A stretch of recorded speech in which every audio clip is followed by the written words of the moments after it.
Was our race genetically engineered 6,000 years ago? Were we created by beings from distant space to work as laborers toward some unknown end? From ancient cave paintings to the conquest of space, we have grappled with the truths of our beginnings.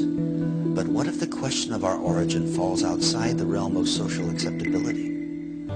Over the course of the 20th century, we have witnessed exponential advancements in the collective knowledge of mankind. In every field of science and technology, our achievements are no longer measured in centuries or decades, but in years and even months. With this extraordinary growth, mankind has surpassed every achievement recorded throughout the millennia of known civilization.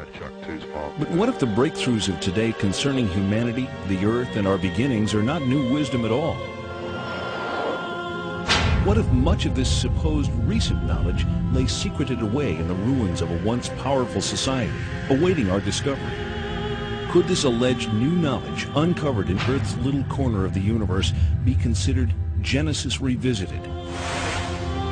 This is the belief of the world-renowned archaeologist, linguist, and expert in the field of cultural anthropology, Zecharia Sitchin. I'm Zecharia Sitchin. I devoted a lifetime to the study of ancient civilizations, ancient languages, their art, their beliefs, and the knowledge that they had. And the question is, when you study, when you look at all that, is it myth, is it mythology, or did it really happen? I believe it all really happened. Mankind came out of the Dark Ages and the Middle Ages, reached the Age of Enlightenment, experienced the Industrial Revolution, and entered the era of advanced technology, the era of genetic engineering, and the era of spaceflight. Big shadow. 4 forward, drift into the right a little. 30 seconds forward. We copy you down, Eagle. The Eagle has landed. Astronauts who land like eagles. Zecharia Sitchin's research reveals that in our ancient past there were advanced beings referred to as the Anunnaki, translated, those who from heaven to earth came.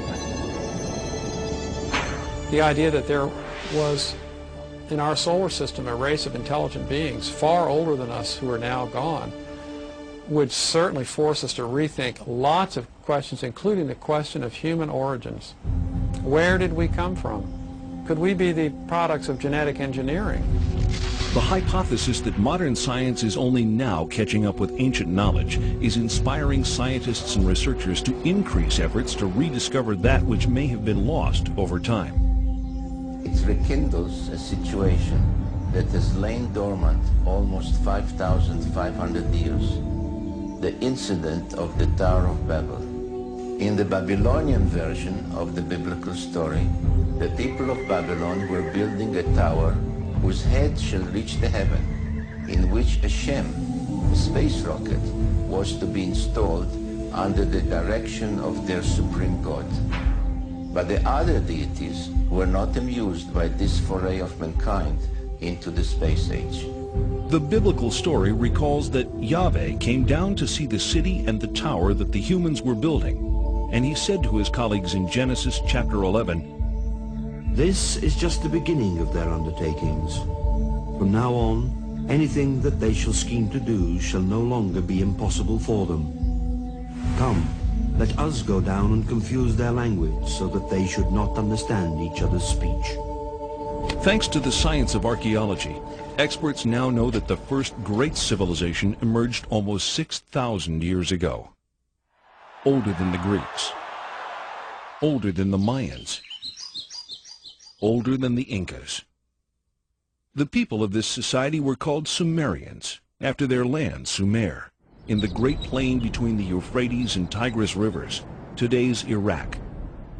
The book of Genesis calls the land Shinar. For generations, biblical scholars either ignore biblical references to ancient kingdoms or categorize these as legend or lore. Through the study of historical relics and the translation of ancient languages, many biblical researchers now believe that the previously questioned Old Testament references are indeed historically authentic accounts of flourishing, advanced cultures. If you study the Genesis document, God made Adam out of clay and then took Eve out of his rib, one of his ribs, etc. If you study this document, you discover that it is really a much shorter version of a much more complicated document that comes out of Babylonia and then out of Sumer and so on. Now, these ancient texts give a really complicated story of powerful, non-human, godlike beings actually engineering us, making us for specific purposes. Zecharia Sitchin's investigation into these cultures brings him to this 6,000-year-old temple in an excavated area of the ancient city Erech. Until its discovery only 150 years ago, Erech was known only through passages in the Bible. The temple is dedicated to a female goddess named Inanni, also referred to in later times as Ishtar. Zecharia Sitchin. You can see here her features a little damaged. Her divinity was marked by the pair of horns that she had. She held a jar with the water of life, and she was surrounded as a decoration, but perhaps also symbolically, with a symbol that some refer to as entwined snakes, which was the symbol of science in those days, 6,000 years ago. Some find in it a precursor of the Egyptian Ankh. Since that time, authors like Zecharia Sitchin have gone to the far ends of the earth looking for clues, painstakingly piecing together enough fragmentary evidence to build a new theory of human evolution. A basic conclusion of my writings has been that those who gave mankind civilization were visitors to Earth from another planet. If I say extraterrestrials, it's a dirty word, but that's what they were. This is called a... Sitchin is one of the few people on Earth able to read 6,000-year-old Sumerian texts. These writings, according to Sitchin, contain unmistakable clues to ancient intergalactic space travel. And in order to come and go between them, their planet and our planet, they needed a space facility. The space facility was in a place in Mesopotamia, in today's Iraq. The mission control center was at a place called Nippur, and the actual spaceport was in a place called Sipar, which can be translated as Bird City. Many of them were depicted as birdmen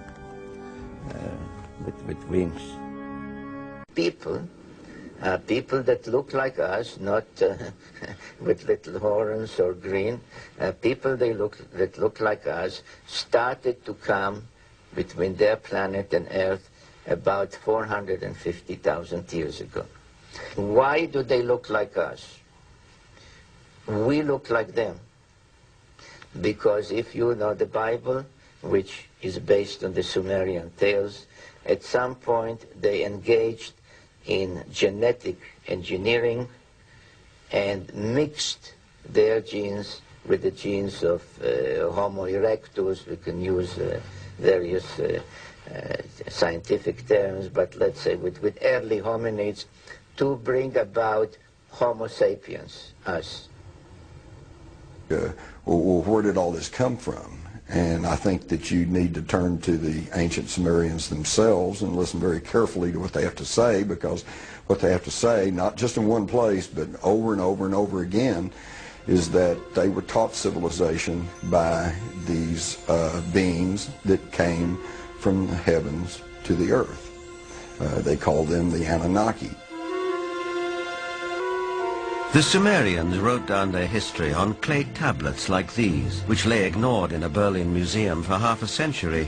Few people have been able to decipher this ancient language, but one of them is Zecharia Sitchin.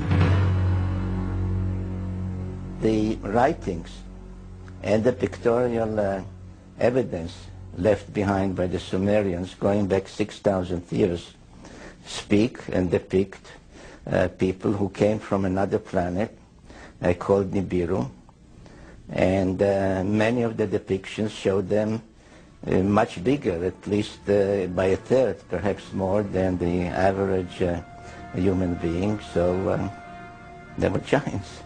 This Sumerian cylinder seal from a Berlin museum is astonishing for several reasons. First, it depicts our solar system with the sun at the center and the planets arrayed around it, a fact not known to European science till around 300 years ago.